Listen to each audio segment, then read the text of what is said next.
Estamos con el congresista independiente Eduardo Málaga Trillo para conversar de diversos temas que han surgido en el panorama, muchos de ellos que tienen que ver, congresista, ante todo, muy buenas noches, gracias por acompañarnos. Muchos de ellos tienen que ver con economía, salud, corrupción, control, fiscalización. Yo no quiero dejar pasar de lado esto que conversábamos con el exministro Merino. El hecho de que, nuevamente, se dé una cantidad de dinero exorbitante a una empresa literalmente quebrada, hay que decirlo, que nadie le vendía ya ni un galón de gasolina porque no confiaban en que les iban a pagar, meten toda esa plata, a las horas le renuncia el presidente de la empresa. ¿Qué dice eso? ¿Qué mensaje le queda a usted?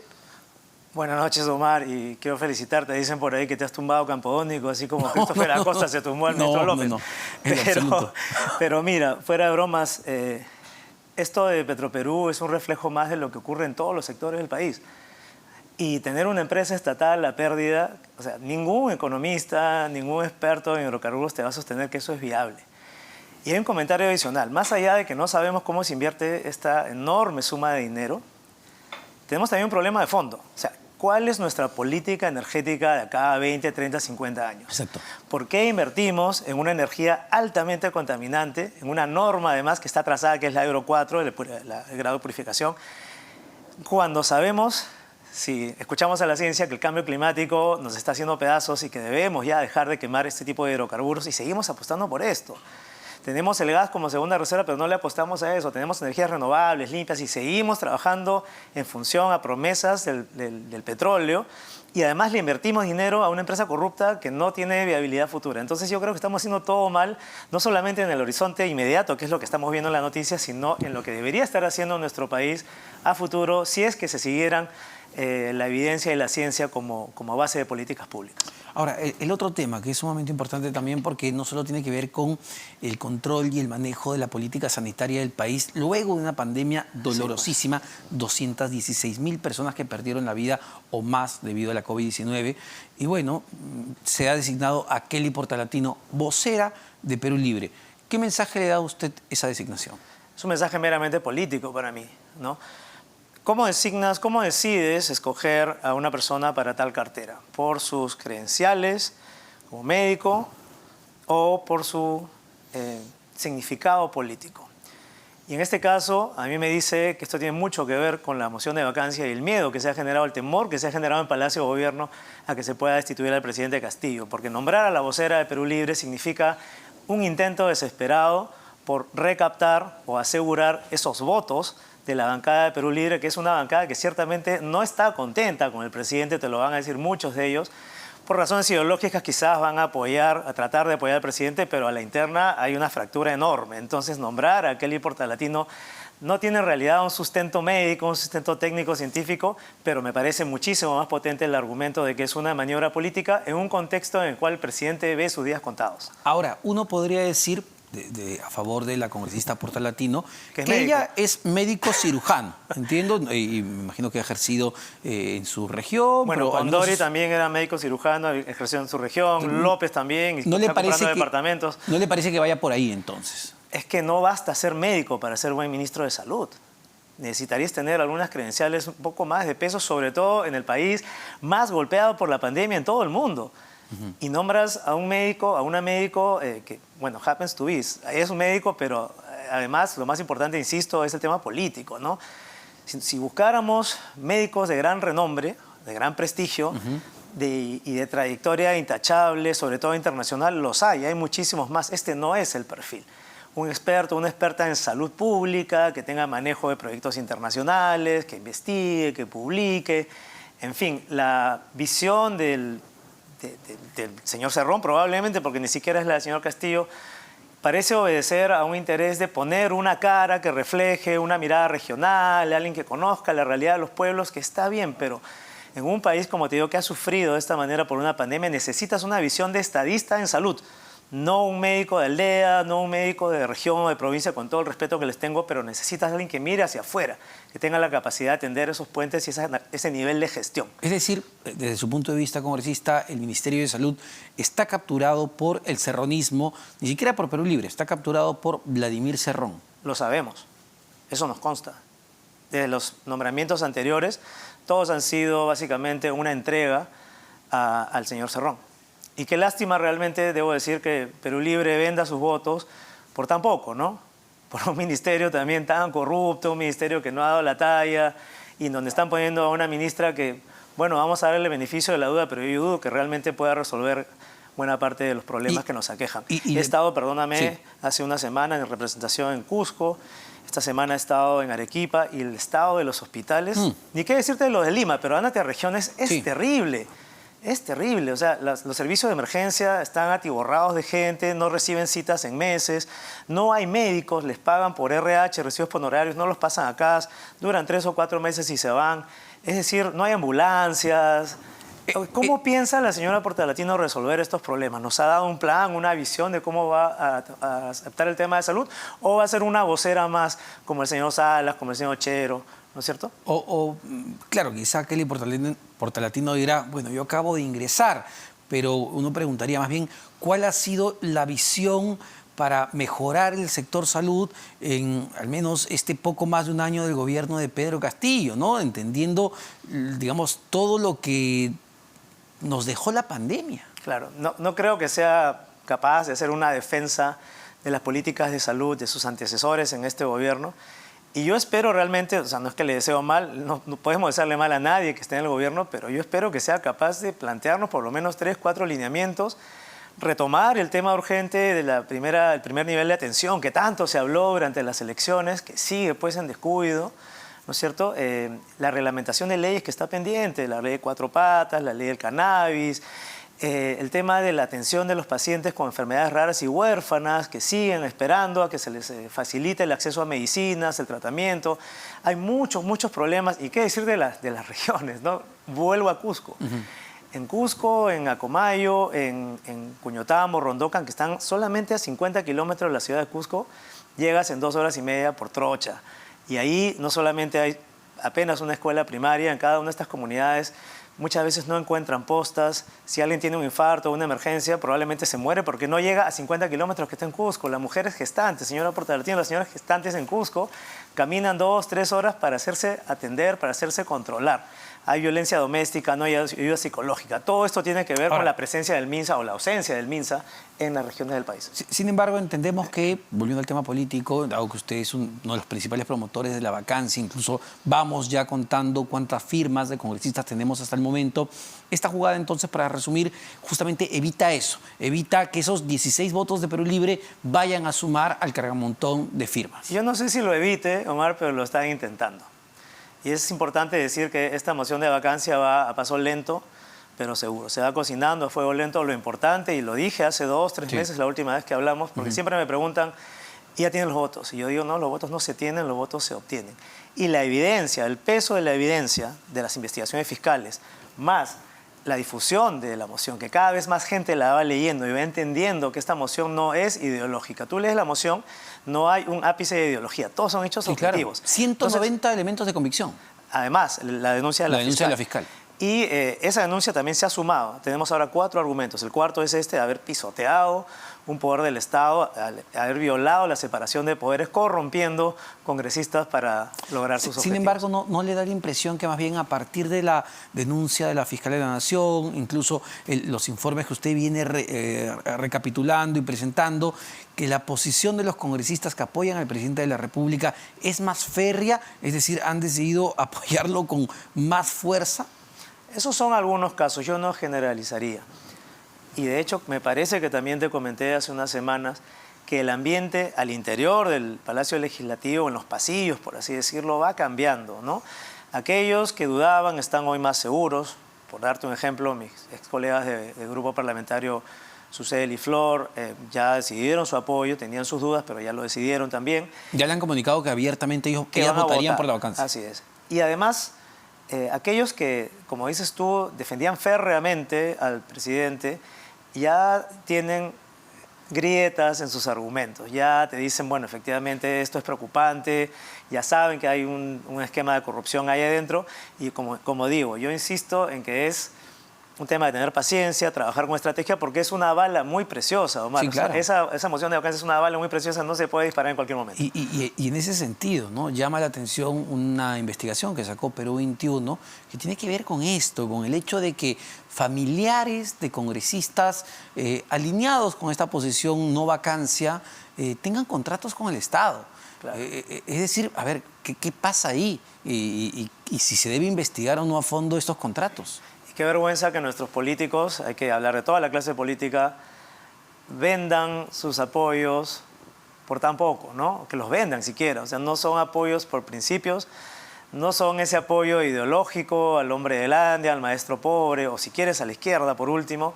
Es un apoyo a cambio de algo siempre, a cambio de un ministerio, a cambio de poner gente en los en puestos, ¿no? Interesantes para ellos.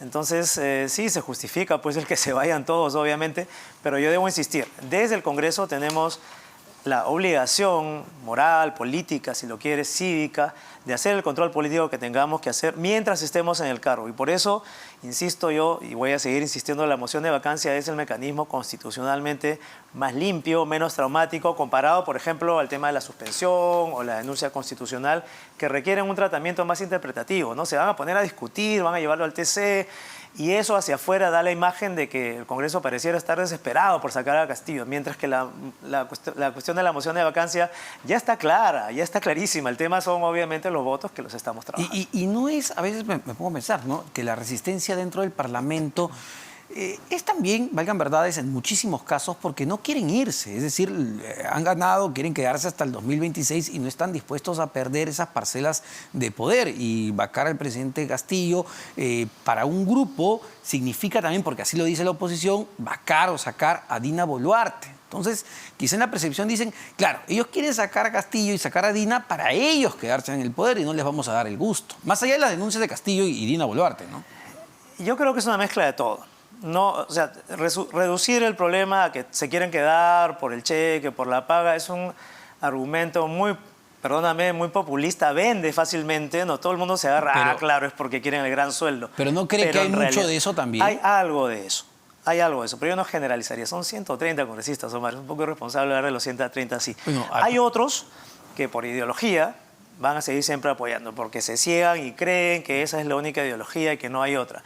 Y hay otros que creen que por miedo, básicamente, que no se debe tocar al presidente Castillo, porque si no, entra la derecha o entra el fujimorismo. Entonces están anteponiendo sus miedos, sus antipatías políticas Congresista, al bienestar del país. Le pido un segundo. Está declarando la flamante ministra de Salud, Kelly Portalatino. Escuchemos. De seguridad, bioseguridad, para poder evitar que nosotros elevamos las cifras de ese casos de COVID-19. Somos conscientes que es un reto y vamos a seguir manteniendo difundir, ¿no?, a través de los medios nacionales para que estas medidas no bajen la guardia, y invitamos a continuar con la vacunación, con las medidas, ¿no?, de lavado de manos y otros. Ministra, usted, este tema es muy importante, pero quizás... Muy bien. Bueno, ahí estaba la flamante ministra de Salud, Kelly Portalatino. A ver, con tremendo reto que tiene por delante, que tiene que asumir. Pero debo decirte, Omar, que suena muchísimo más segura defendiendo al presidente Castillo que hablando de sus políticas de salud. Ojalá que no sea una mala señal. A ver, por ahí entiendo que es un trascendido todavía, pero es ya la segunda, la tercera vez que había sido voceada para asumir este cargo, ¿no? Me parece que también, no sé si le cayó un poco de sorpresa. A mí no, porque ya se hablaba de ella. Y en realidad no le quedan muchas personas, ni siquiera voy a decir idóneas, porque no las hay, pero muchas personas que podrían justificar un nombramiento ministerial. O sea, yo creo que estaba en la lista de muy probables. A ver, hay otro tema que es otra vía. Entendemos que el tema de la vacancia todavía no tiene los votos. Esa es la realidad. Usted dice que vamos lento, pero seguro, porque efectivamente sería un error lanzar, digamos, una nueva moción sin tener los votos suficientes, porque le quitaría peso, entiendo, a esta tercera. Omar, antes de los votos viene la convicción, los argumentos. Que la gente crea que hay argumentos necesarios, que hay justificación. Porque no hay nada peor que... La vacancia, a ver, para empezar, la vacancia ya es un evento traumático en política. Sí, claro. Uno no quiere vacar al presidente así porque sí, no hay nada divertido en ello. Pero si se va a hacer, tiene que ser con cierta legitimidad. La gente tiene que entenderlo, tiene que saber por qué y tiene que haberse dado cuenta que esto no es tema de izquierdas, de Sí, derechas claro, ni de centros. pero no le parece, bueno, yo sé que usted sí, pero a ver, ya la denuncia constitucional que plantea la fiscal de la Nación muestra pues una serie de indicios Claro. muy, pero muy sólidos, testimonios, colaboraciones que apuntan todos al presidente Castillo. Hace rato que ya hemos pasado el punto de no retorno. A eso voy. Ya deberíamos haber reaccionado hace meses, pero insisto, hay una resistencia de gente muy, también intelectualmente muy capaz y con mucho nivel de análisis, pero que tienen temor. O sea, perdóname, es una verdad incómoda, pero un buen sector de la izquierda y un buen sector del antifujimorismo temen a lo que pueda venir después y por eso se aferran a este mal menor, lo empiezan a llamar un mal menor. Entonces yo creo que hay que tocar ese chip, ¿no? Hay que preguntarnos qué queremos. ¿Queremos seguir que este gobierno siga desmantelando la administración pública en perjuicio de los peruanos? Ya vemos lo de Petroperú, la escasez de combustible, lo de fertilizantes que no se resuelve. Vamos a ver qué pasa en salud, transportes, etcétera. Todo el país está colapsando. Nuestra reactivación económica se ha perdido, la fuga de capitales. Hemos visto en Gamarra hace poquito también lo que está pasando con los comerciantes ahí. Se están yendo del país, Omar. Entonces, es una realidad que no podemos ya tapar, ¿no? Y que el presidente no puede culpar a la derecha, ni al imperialismo, ni a nadie de su propia incapacidad. Y por eso yo creo que vamos con calma. Pero usted menciona algo bien importante, ¿no? Que tiene que ver con, a ver si ponemos etiquetas, porque es eso finalmente, el movimiento antifujimorista. Que valgan verdades, y hay que ser claros, es el que ha puesto presidentes en los últimos años. Es decir, no ganó Pedro Castillo, no ganó Pedro Pablo Kuczynski, no ganó Ollantumala, ganó el antifujimorismo y más probablemente el antiqueiquismo. Claro, y antes que vengan los trolls hay que decir que no está mal ser antifujimorista, es más, tiene muchísimas virtudes políticas, ¿no? Por supuesto, es una defensa de muchos principios morales, en fin. Pero en este caso y en este momento están tomando una decisión que yo considero errónea. ¿Por qué? ¿Por qué? Porque están anteponiendo sus fobias políticas al bienestar del país. Cuando el bienestar del país o la salida de la crisis, que es compleja, ya lo dije, implica adelanto de elecciones generales, implica reformas políticas, pero esto empieza por sacar a este líder de una organización criminal de Palacio de Gobierno. Porque si vamos por la solución suave o blanda que ellos plantean es que se vayan todos, que es muy irresponsable decirlo, pero llamar a elecciones, etcétera, hasta que asuma el nuevo presidente, ese nuevo presidente que vamos a elegir supuestamente, va a seguir gobernando Pedro Castillo. Entonces, ¿cuál es nuestro nivel de tolerancia? Ya están diciendo por ahí que los otros presidentes robaron mucho más, que esto es la banda del choclito. Lo siento mucho, pero lo que estamos viendo es realmente inaceptable. Si me dicen a mí, ¿por qué no apoyaste la vacancia de otros presidentes? Pues yo no era congresista en ese momento. A mí me toca hacer lo que me corresponde hacer en este momento de la historia y yo considero que lo correcto es vacar al presidente Castillo. ¿Siente que por justamente esa posición de liderar esta tercera moción de vacancia, de conversar, dialogar además y tener una posición similar al fujimorismo, a Renovación Popular, a grupos denominados más a la derecha, e incluso para algunos derecha extrema, siente que ha perdido o ha generado estos odios que uno lee en redes sociales contra usted, en específico contra usted? ¿Lo has notado? Porque ahí me decían que era un intento de fiscalizarme, ¿no? Que todos los congresistas deben estar dispuestos a eso. Pero sí, definitivamente, hay amenazas, hay quejas, hay gente que me acusa, ¿no? Lo acusan directamente de ser fujimorista encubierto. Me sacan un video saludándome con una congresista colega del fujimorismo, pero no me sacan un video cuando me abrazo con María Agüero de Perú Libre, Arequipa, o abrazo a mi amigo Flavio Cruz de Perú Libre, con quien hemos compartido la Comisión de Ciencia. Entonces hay un sesgo clarísimo.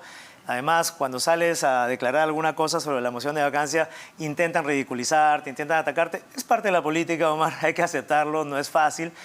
Y también quisiera yo que aquellos ciudadanos decentes, de bien, que alguna vez pensaron entrar en política y se desaniman por estas cosas, hay que darles valor. Yo creo que es importante que la ciudadanía no solamente salga a marchar, que de por sí ya estamos en un problema con eso, pero que también se animen a entrar en política, ¿no? Hay mucha gente valiosa que le está dejando la cancha a los malos.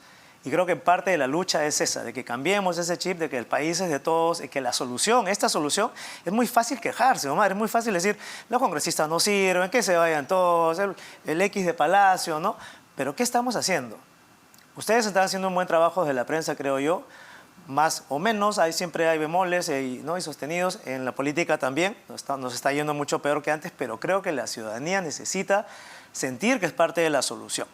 Por ejemplo, para no salir del tema, digamos, incluso con lo último que salió sobre usted, ¿no? Esta publicación del portal de investigación El Foco, donde está usted y están otros congresistas de lo que hacen en la semana de representación. Y El Foco saca que usted en semana de representación se va a bucear. Pero usted, entiendo, presentó los informes, pero me gustaría que lo explique aquí.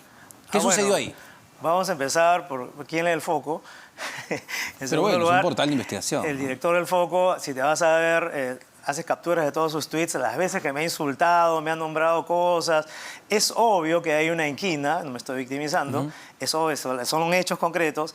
Y claro, y aparecen estos reportajes justo pues cuando Málaga se posiciona como opositor a Castillo. ¿Qué hay que decir de esas denuncias?